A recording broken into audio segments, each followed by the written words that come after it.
In this week's Cardiology Countdown, calcium scoring is making a comeback. We have two articles, one published in JACC and one in JACC Imaging, that show very clear prognostic information based on the calcium scoring. So at the number 3 spot, I have the JACC article that is a meta-analysis of 18 studies that involved over 9,500 patients looking at outcomes based on the baseline calcium score. And as has been seen in individual reports, the prognostic value was very strong and graded, where the event rate for those with any evidence of obstructive disease was 8.8% for major adverse cardiac events over about a year and a half period on average, versus 0.17% for those who had a normal CT angiogram.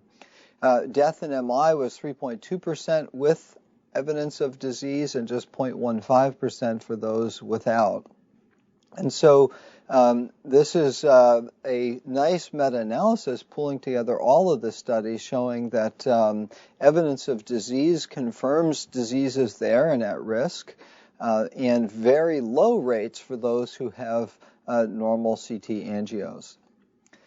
Now, the second study at the number 2 slot looks at coronary calcium and progression of coronary calcium. And this was done in a single center cohort, but a huge one of 4,500 patients who had CT angiograms done on average about 3 years apart.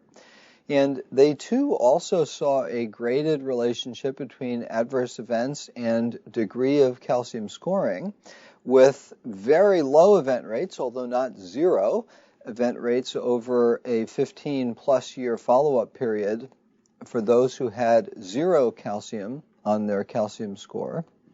But those who had progression, defined in several different ways, had a much greater increase in cardiac events, even based on their baseline calcium score.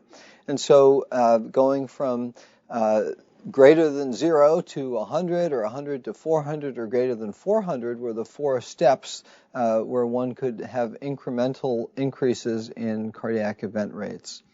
And so this study suggests that following the calcium scores may actually be useful in predicting long-term outcome.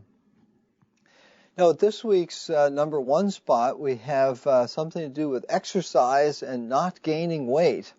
This is obviously a timely issue here at the time of the holidays, but it's data over a 20-year period from the Cardiology study that looked at young adults between age 18 and 30, and over the next 20 years looked at how much weight they gained, and divided this by the amount of exercise. So those who did heavy, moderate, or low levels of activity, there was a graded difference in how much weight they gained over the next 20 years.